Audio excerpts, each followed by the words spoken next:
If you've clicked on today's podcast episode because you want a cure for imposter syndrome, you want to fix it, you want to get rid of it, I have some bad news for you.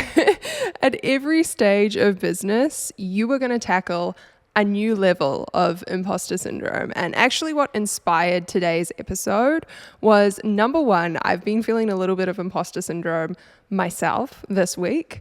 And I wanted to unpack that. You guys know on the Dishing Up Digital podcast, I love to explore mindset. I like to be really honest and open and transparent with my business journey. And I've been in my feels this week. So I thought, let's talk about it. Let's discuss this and unpack on the podcast and share what I practically do when I go through these phases where my confidence is a little bit shaky, and how I work through these situations, because over my years in business, I have picked up a few tips. My first tip for managing your imposter syndrome is a really important one. It's learning to identify fact from fiction. Our brains are a tricky little thing, and I'm not a psychologist. I have not studied the brain, but throughout my entrepreneurship journey, I have made it my mission to look into a lot of self-development. I go to therapy. I've done a lot of courses and programs on mindset. And one of the interesting things that our brain does is it will often create these kind of false narratives. We as humans are inherently more negative focused, and imposter syndrome is really rooted in this and creating these false narratives. As an example, you might find yourself thinking the classic, I'm a fraud, what am I doing here? I offer no value. All my clients are gonna find out that I'm actually no good at my work. They're gonna fire me. I'm such an imposter. It's important to start recognizing these thoughts as what they are. They are fiction. They are stories you've created in your head. Have you been fired yet? Most likely no. I mean, I have been fired before, and that's a whole other story for another episode. But when we start looking at the facts of the situation, someone has hired you, even somebody not hiring you yet, but just taking a discovery call, and maybe you start to get those feelings of imposter syndrome. Even that, looking at the facts, they're taking a call with you. A business owner would not waste their time meeting you if they didn't believe in you. Yet here you are, just so worried and wrapped up in your own world about what this person thinks of you, when in reality, they probably think you're pretty cool and they think that you're pretty talented. Now, what I've been struggling with in particular this past couple of weeks is redoing my content studio, which is the space that I'm recording. If you're watching on YouTube today, and it is a little bit echoey here, so I kind of sacrifice a little bit of the sound quality just because I love filming in here sometimes. So if you're a podcast listener, I'm sorry, but we'll be back to normal recordings from next week. But I caught myself in a bit of a fiction spiral, or a negative mindset spiral, when I was stressing over a few of the design choices that I'd made. Because let's be honest, okay, let's look at a little bit of the fact here. I'm not an interior designer, right? I am a marketing girly. I am a social media strategist. I have no formal training in interior design. My interior design skills come from playing The Sims as a teenager, as a kid, still today, actually, let's admit, I do still love my Sims, but that's the extent of my interior design skills and training. So when I create a space like this, it's all about just things that I love, and it puts me in a position where I feel sometimes that I'm not good enough. Like, who am I to style this entire space? Who am I to even little things like fluffing my pillows and styling my pillows? My sister told me that karate chopping your pillows is not cool anymore, and I was like, oh my gosh, I karate chopped my pillows in the studio for all of our marketing images. Am I not cool anymore? And are people not going to like my studio? Are they going to think it's dated? Are they not going to want to book in? And this is a prime example of an imposter syndrome spiral, right? You take a little bit of maybe somewhat fact, or maybe something that someone has told you, and it hits you in that little part of your mind that maybe is lacking a little bit of confidence, and you spiral from there. But even in this situation, let's again come back to separating fact from fiction. Just because my sister says that karate chopping my pillows is not cool anymore, and to be fair, she said it as a little bit of a joke. It's like a TikTok thing, you know, it's like the Gen Zers saying we can't wear skinny jeans and we have to wear low-rise jeans and all of that kind of stuff. But that is just one person's opinion, really, or a group of people's opinions. And again, opinions are also different from facts. So the next time you feel like you are slipping into an imposter syndrome mindset or time period in your business, I want you to look at it from an analytical perspective and go, are these facts or are these feelings? Are these facts or is this a fictional narrative that my brain is creating? Again, I see this all the time with my students when they freak out about something potentially going wrong with a client. And I ask them, but what's gone wrong so far? Like, what's actually wrong? And they're like, oh, nothing. The client's really happy. I'm just worried that what if I do X, Y, and Z wrong? Or what if X, Y, and Z happens?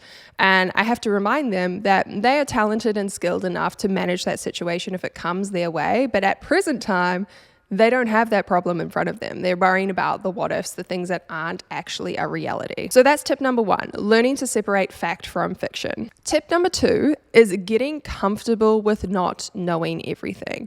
I think for me, this has been a real asset in my business journey. I am able to jump in 2 feet first and just be like, hey, I don't know the answer to everything, but I'm going to figure it out along the way. This was just my entire mindset for becoming a social media manager. And like, look where I am now. Not to toot my own trumpet, but hey, this method works. And another little like sub tip here that I really want to share is if you're finding yourself really struck down by imposter syndrome, take a break from social media, because I often find social media, when we are in a mindset of low confidence, it just exasperates this. It makes it even worse because we get then caught in a comparison mindset trap. We start looking at other creators, other business owners, being like, wow, look at their business. It's so much better than mine. Look at all these things that they do. Look at everything that they know. How could I ever compete or compare with this person? And it might sound odd coming from a social media manager, but I regularly take breaks from Instagram, because even for myself in my business journey, there's always going to be someone to compare yourself to. You know, you're even going to get to the point one day where maybe you're comparing yourself to Gary Vee. You know, there's always going to be someone doing bigger things than you, but that doesn't mean they're better than you. It also doesn't mean you have to be where they are. You can operate your business successfully at any level. You have to embrace that. You have to believe that. And for me, looking back at my journey, I was incredibly happy when I booked my first 2 clients, when I hit my 3rd month of making money in a row as a social media manager, when I hit my first 5K month. All of these were incredible, amazing milestones to celebrate. Just because there were people out there at the same time hitting a 10K month, hitting a 50K month, building an agency with all these employees when I was just working on my own business by myself, it doesn't discredit any of my success. It doesn't mean that what I'm doing is somehow lesser. And I think the idea of just getting comfortable with being like, hey, I don't know everything. I don't have a business that's as big as that person down the street or as big as that person that I see on Instagram, but that's okay, because there's a space for all of us, and I'm actually fine not knowing everything. I often have this when students will ask me like, hey, Helen, I'm doing this on LinkedIn. And I'll be like, well, that sounds amazing. From what I know of LinkedIn, this sounds really great. And I hope you can use some of the, strategies we teach in the Ditching Out Digital School for caption writing, because I know that's still going to be relevant for LinkedIn. But I don't sit there and feel like an imposter being like, oh my gosh, how can I teach about social media when I don't know everything about every single social media platform? Because it's not realistic for me to know all of that. Most agencies, when they do all-encompassing marketing like that, and they're across every single social channel, then they're on billboards, then they're on traditional TV, radio ads, all of that. They have a huge team of 30 plus people, and within that team they will have specialists, people who just look after LinkedIn, just look after Instagram. And I think a lot of the time as social media managers, we forget that. So really coming back to this tip, embrace the fact that you don't know everything and you don't have to. And if you do find yourself in that imposter syndrome mindset, don't be afraid to take a break from social media. Tip number 3 is all about changing your perspective, which we've kind of already started to do in tip 1 and 2, but we're going to take it a step further. It's time to focus on all of the freaking great, amazing achievements that you have had, all of your talent or your skill. It's time to toot your own trumpet, as I was saying earlier. And again, I think we live in a society, especially in New Zealand, we have this amazing thing called tall poppy syndrome, where people tend to cut down anybody who achieves higher than the average, than the norm.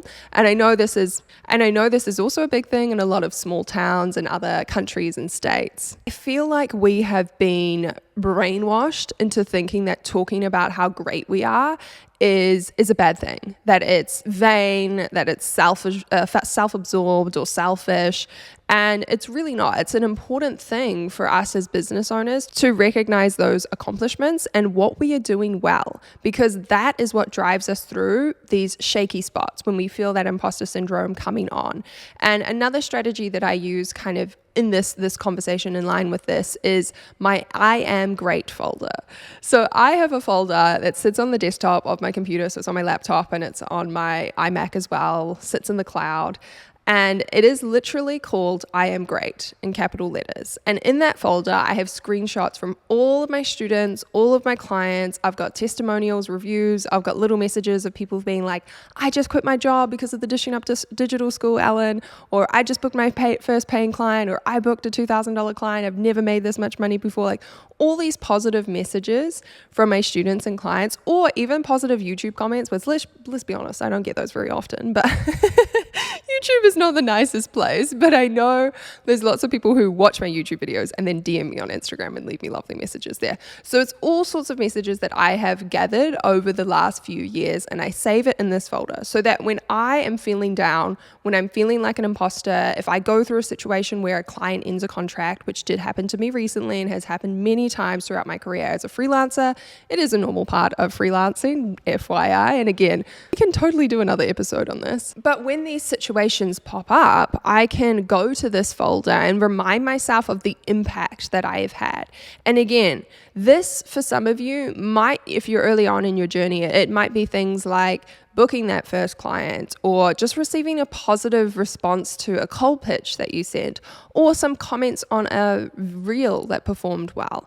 Anything, no matter how small, take a screenshot of it and start compiling it into a little folder. And over your business journey, this folder is just going to grow and grow and grow. The other great tool that I use for changing my perspective is journaling.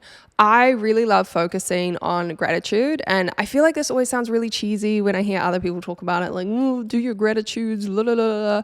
But there is a method to this. I know it's cheesy, but give it a chance, because when I was going through a bit of a hard spot in my business a couple of years ago, and it ironically was when my business had reached like a new high level of income, things were actually going really well. I had great clients, but I just wasn't feeling myself. And I started doing this journaling exercise, and it's called 3 Good Things. So every night I would sit down with my journal and I would write out 3 good things that happened in my day. And the idea with this is you're taking a moment to pause and really appreciate the good things in your life. And I think as humans, again, we have that negative bias. We have that negative thought pattern as a bit of an automatic default setting. And often, you go to bed and you're like, oh, today was so hard. Like there was so much traffic. I got stuck in the bus or stuck on the motorway in my car. It took me hours to get home. And then I'd forgotten to defrost the chicken for dinner or something like that. Or, maybe you did have that day where a client, ended a contract with you, or maybe you got a really negative, nasty YouTube comment or Instagram DM, or maybe a client just asked you to redo the colors of a Canva graphic you made, and now you're spiraling thinking about how you're the worst designer ever, when in reality you're not. They just wanted a different color. Again, coming back to tip number 1, separating fact from fiction. But I find it really important on those days to go back and have a look at the things that did happen that were actually really good, no matter how big or small. And every single day, no matter what's happened, there is something to be grateful for. And I really like this perspective shift. And this is what I actually did yesterday, going for a walk. For those of you who don't watch my YouTube vlogs, I live in an apartment, and we downsized because we were on a journey to move to London. And then we've kind of put that on the back burner as we try and get Ellie a citizenship, a New Zealand citizenship, and a passport. So we're here for a few more years. But that was the original plan when we moved into the apartment. Then we decided we actually kind of liked it. We want to save for a house, so it's good to just stay where we are and not move. We've got a really good landlord. I love this apartment, but it's very small. And sometimes when I'm having a hard day, when I'm just not feeling very confident, when things have gone wrong, when I'm just dealing with a lot of stress, which is all about being a business owner, I have to just get out of the house, go for a walk, just breathe a little bit. And it's amazing how just changing my surrounding a little bit can help me shift that perspective, can help ground me. And sometimes it's really difficult to just get yourself out of the house and get yourself going for a walk. But I really do feel like it makes a difference for me. My fourth and final tip for you today focuses on your why. And this might be something that you haven't explored yet in your business, so a little bit of homework for you.